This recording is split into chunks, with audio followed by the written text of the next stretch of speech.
everybody. Great to have you with us. I'm Charlie McGee. I'm joined by Blair Nickel and my good friend Pete Finland.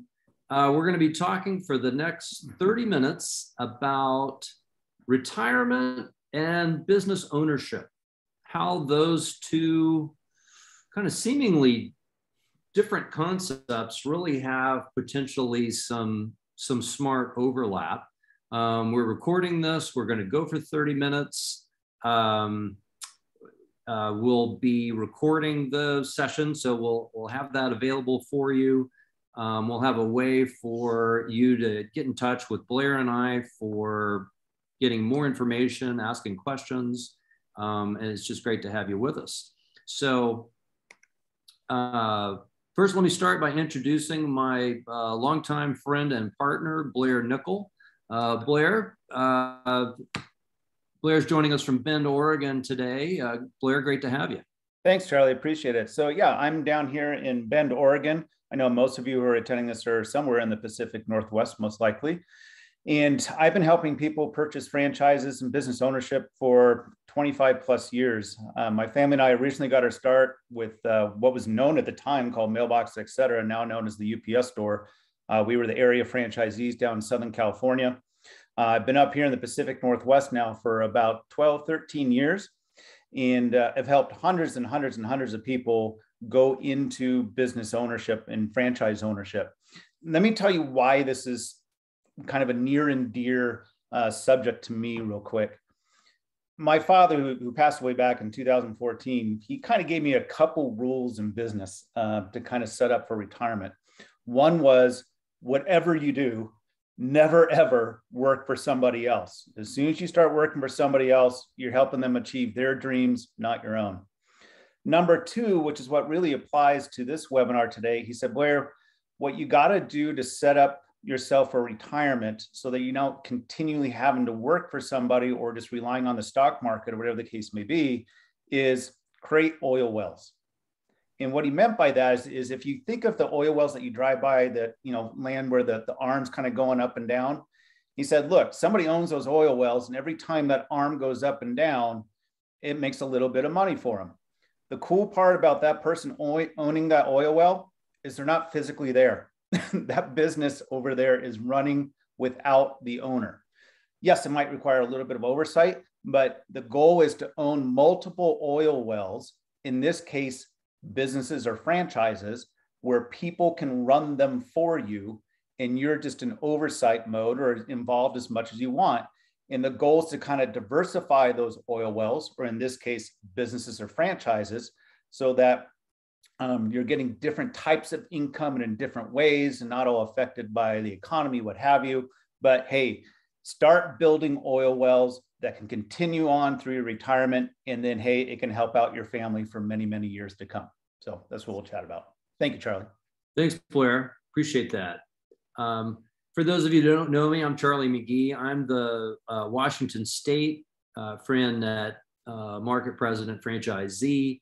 I'm also a franchise consultant with IBA. I've been doing this for 10 years, have also worked with hundreds of people to look at and consider business ownership in a thoughtful, process-driven way. I spent 20 years in franchise operations and training, and have lived in the Puget Sound area since '91. So I have a terrific network, including people like Pete, that I can help share those resources with my clients and make their launch as entrepreneurs more successful.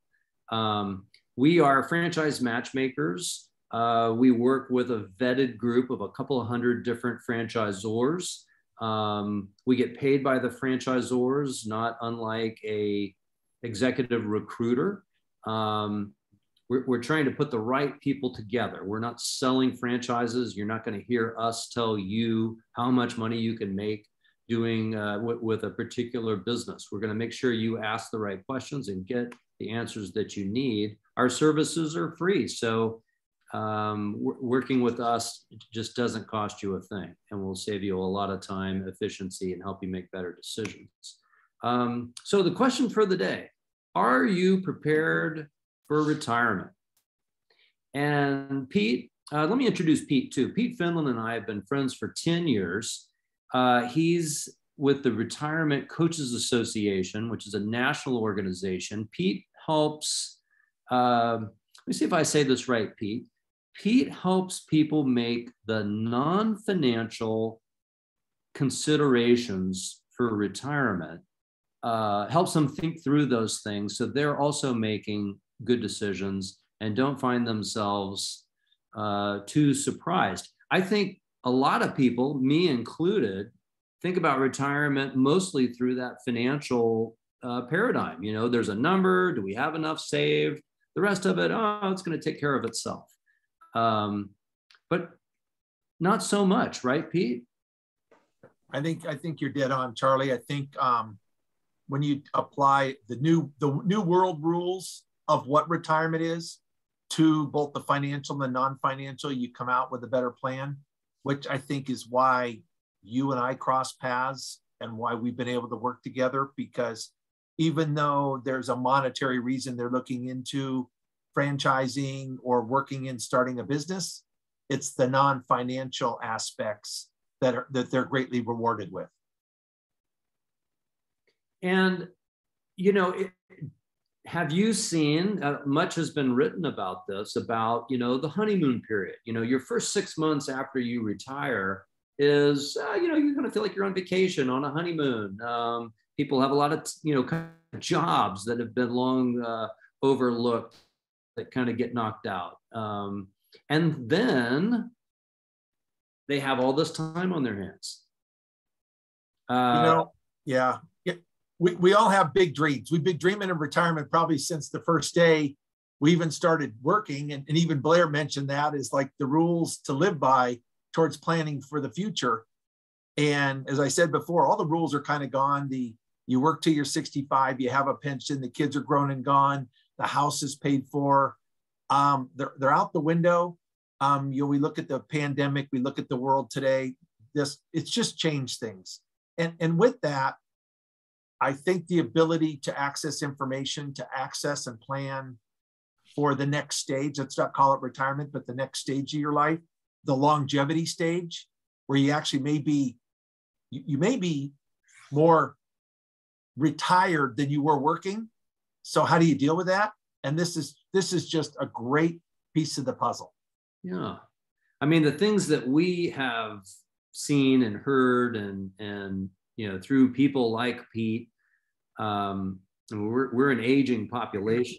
And so much has been said about the declining sense of purpose, increased social disconnection. And of course, the pandemic exaggerated that. Sometimes people don't end up with the same vigor that they thought they might for getting in shape, for traveling. They don't realize how much of their identity and the value and purpose in their life was tied into their job. Even if they weren't that thrilled with the last job that they had, it's still a big part of who they are and how they see themselves. So you take that out of the picture and all of a sudden you're missing structure, purpose, routine, challenge, social interaction. Like you said it, Pete, for a lot of people, our friends are the people that we work with. And, you know, you have that retirement party. Oh, it's great. You know, we're going to get together for lunch or go to happy hour or play golf or whatever it is. But how long does that last? Not very long at all. In many cases, unfortunately, it's fallen off a cliff. It really is. You don't die when you fall off the cliff because it's not a steep one, but you may get injured a little bit. Your ego may get damaged. You're bored. That may lead to depression, conflict at home. You know, there's a lot of things that can happen. So planning for the non-financial side of retirement is absolutely key. And, you know, we touched on a couple of these things. You know, your business card, your LinkedIn profile, just, you know, seeing people, you know, hey, what are you up to? Or, hi, you're meeting somebody for the first time. You know, what do you do? What's your answer to that question? You know, knowing how you're going to spend your time, the rhythm that a job or occupation, even a business has to your days and weeks, when that's taken out of it and you don't know what day of the week it is, that's kind of fun for a while, but it can be completely disorienting. Feeling valued, how are you making a difference? Spending time with grandkids is awesome. But those, the additional ways of adding value in terms of teams and performance and celebrating wins and, helping encourage the heart of other people through, depending on what kind of a role that you were in, those can be big holes to fill. Pete, talk a little bit about engagement with others, how important that is. Oh, wow. Something just came across my brain. Engagement with others. It's kind of the lifeblood when we're older. And I was just thinking, I just spent a little vacation time with two friends that I've known for a long, long time, but only see them once or twice a year. And I brought my spouse into that relationship. So even engagement with others, taking old friends, making them new friends is a big deal. But we're a social being type of country, and an environment, a community. So engagement with others, they're just psychologically, it's so much more important than maybe ever before, especially with the pandemic, when we have now multiple generations together in homes, people looking to start businesses with their kids, their parents, and them in between. There's a lot of stuff going on around that word engagement. Blair, for the people that you've worked with in the, over all these years, talk a little bit about particularly those that are, let's say 50 plus, they're well into their career. It might be an encore career, pondering retirement, but they're not quite there yet. How have they leveraged their past experience as an executive, as a director? People come into these conversations with their own career paths, but let's say in some type of management role. What are some of the considerations for them, and how I might be able to use that core competency and that toolkit of executive skills and experience in a completely different way than what I've done in the past? Talk about that a little bit. So like you said, Charlie, usually our clients, yours included, in addition to mine, they usually come to us saying, look, I have a corporate job, but I want to ease out of it. I want to have a business give me something to do, something to build, something to create a legacy with, something to pass on down to my family. But also, and probably most importantly, create an ongoing income stream to take them into retirement and build their net worth. But they also want to capitalize on their skill sets and what they're good at doing. And so usually what I tell them is that, look, there are a lot of businesses and they tend to, as you know, Charlie, fall into a category of what we call semi-absentee, because usually what we see of our clients who are trying to plan for retirement, like I said, either they already have a corporate job and want to ease out of it, or they want to go into business ownership, but not have it take all their time as well. So, these businesses will usually require somewhere right around 10 to 15 to 10 to 20 hours per week or less.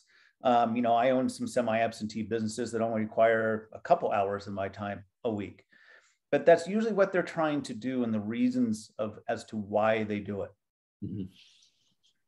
Great, thanks. And I think we're going to give some examples of a couple, correct? We are indeed.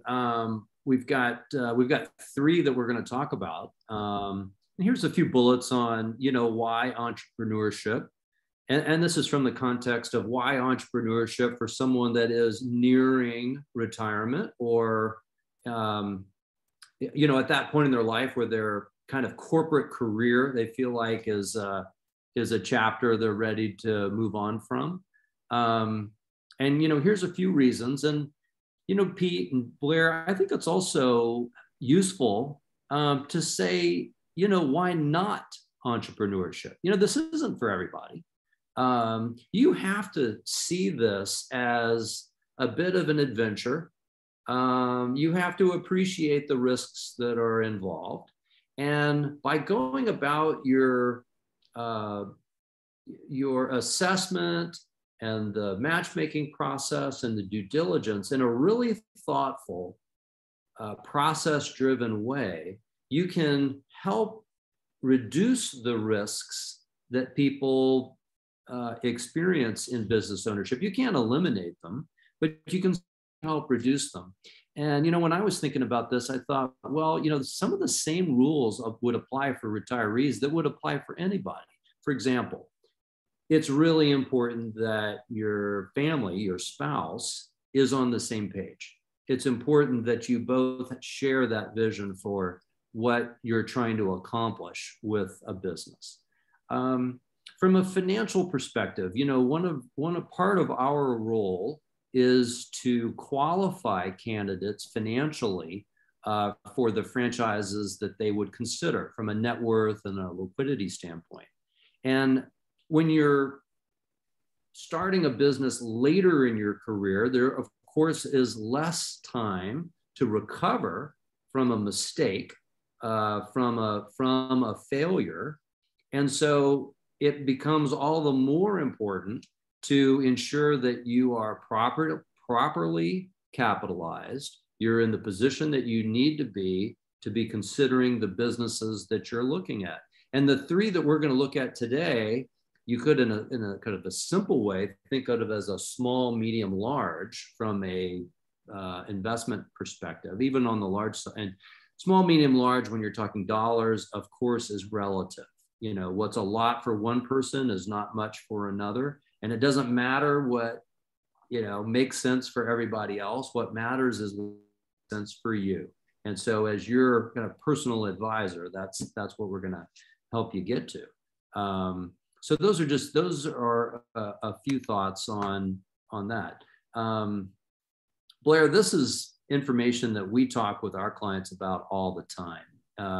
Where is the huge bulk of our franchise inventory positioned? And it's really in these categories, things that are driven by demographics, essential services, which we found during the pandemic was never more relevant and important. Because a lot of franchise businesses had record years in 2020 and 2021 because of the changes that occurred, people being at home services, senior care, just had enormous years. And the B2B businesses continue to be significant. So Blair, anything you want to add to that? No, I would say, I honestly forgot what the next slide is, but I think, like I said, probably the biggest trend we're seeing is that semi-absentee category.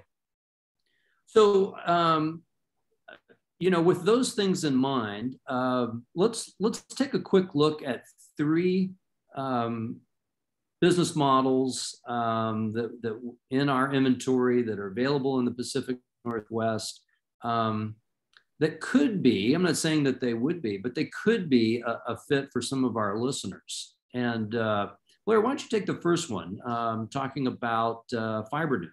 You got it. So just before we kind of go into all these businesses, just so everybody knows, we work with hundreds of different franchises. This is just to give you a taste of what's out there. And we're doing these businesses for specific reasons.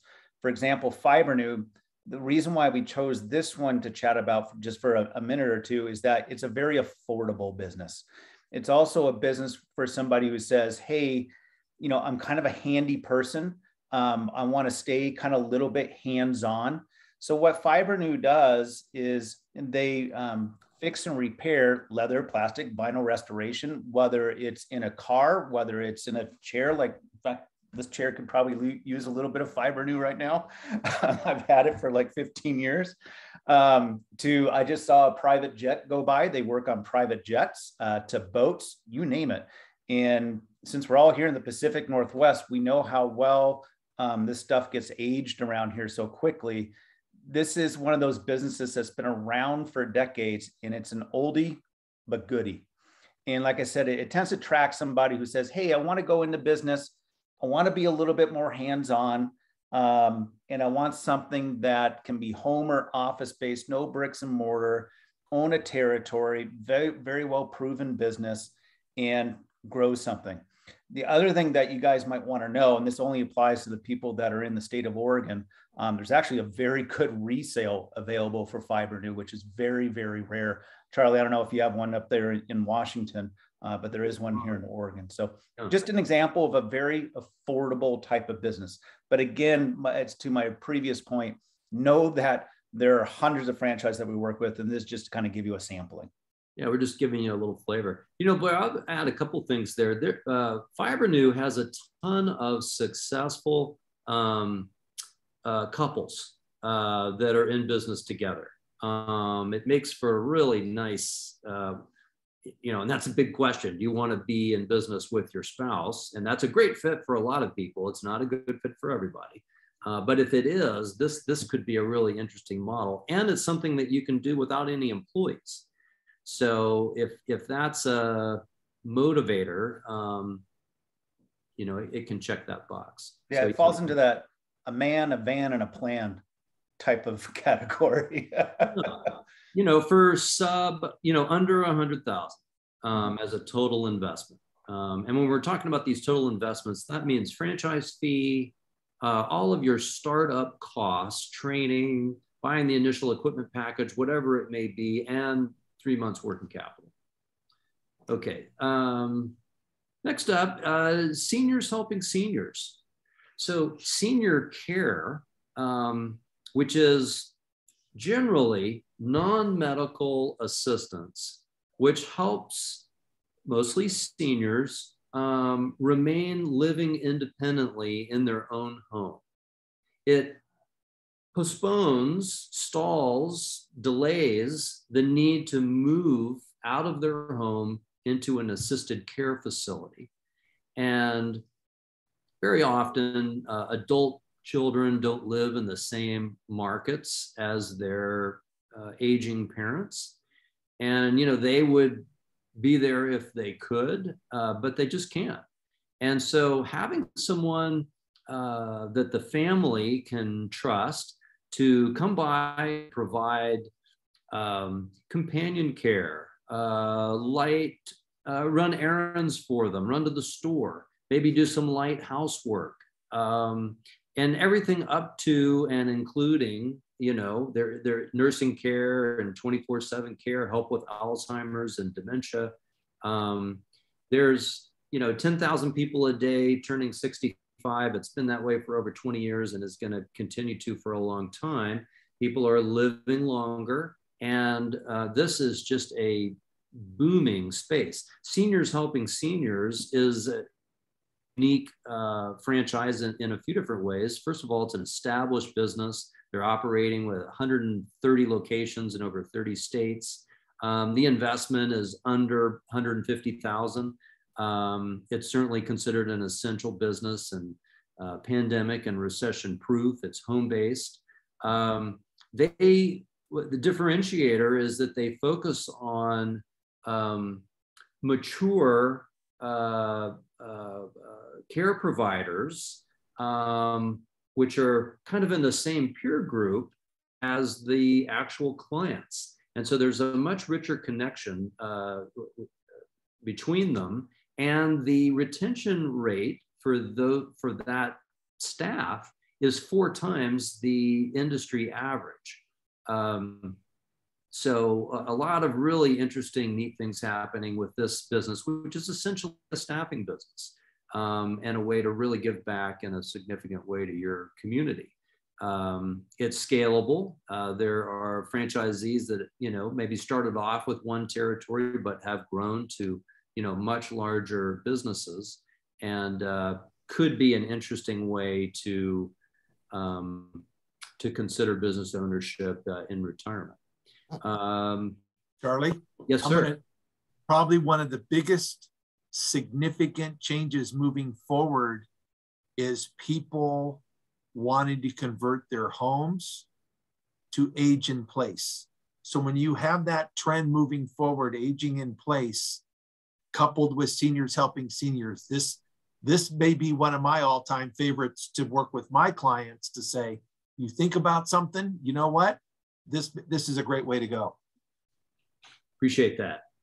And then our third option, so we've got Fiber New is kind of the small, as an example of a small. Seniors Helping Seniors, kind of in the middle.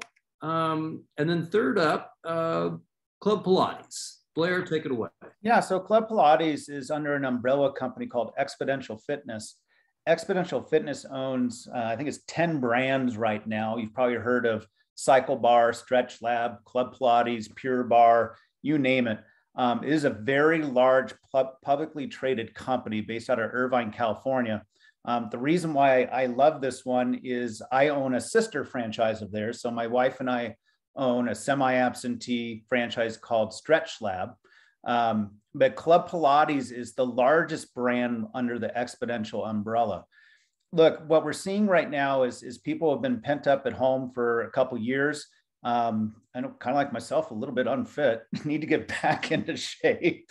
And Pilates, I don't know, for those of you who have done Pilates, it's one of the better core strength workouts that you can do. What's important to know about this one, though, is that this one falls under that semi-absentee category or executive model that we've been talking about. So it's designed for you. And like I said, there are many others that are semi-absentee. This just to kind of give you a flavor of one.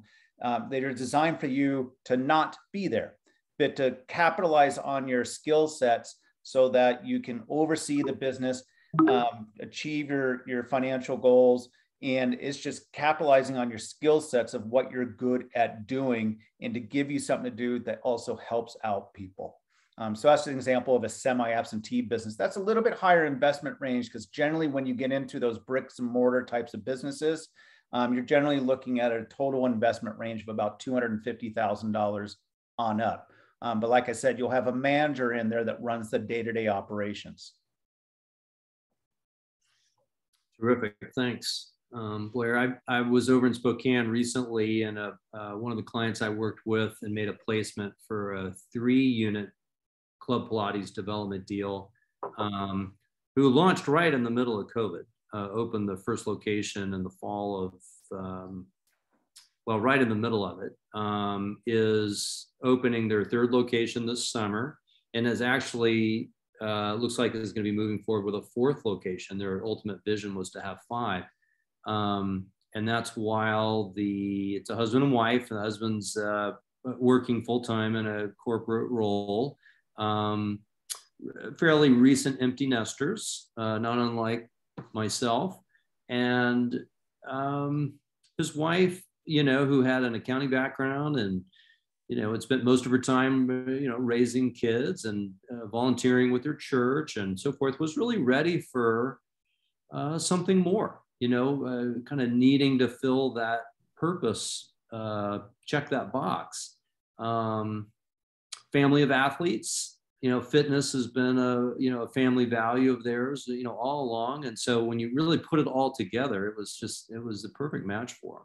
Yeah, I think people are really enjoying those kind of boutique fitness. Now, no doubt they got hurt during the pandemic, but after rising out of this, I can speak from personal experience just because we own a Stretch Lab. They're doing very, very well. So yeah, it's good to see. I know you're off to a great start. Congratulations. Thank you. So that's about it. We've got about a minute left. You see 2 QR codes here on the screen. The one on the left is for Blair. The one on the right is for me. If you haven't done this before, you just take your phone and hover the camera over the QR code, and it's like the old school evaluation sheet that we used to pass around at our live events, and tell us what you thought. It's super helpful to us to improve these programs, which we're endeavoring to have a series of these over the course of the year. Tell us what else you might like to hear about. We can give you more information about these concepts, but I want to underscore what Blair said. These are just examples. It doesn't necessarily mean that this would be the right thing for you. Everybody's situation is different, and let's have a short conversation about your circumstances and what might make sense or what you're thinking about, and we'll go from there. So Pete, any final thoughts? I tell you what, you can't get enough information to kind of direct yourself in the future. So even if it's not for them, to be able to cross off the box that this isn't for me is still important. Yeah, I appreciate that. Well, Blair, Pete, everybody who joined us today, thanks for being with us. And Blair and I, our door's always open. Give us a shout. Let us know how it can be helpful. Thank you.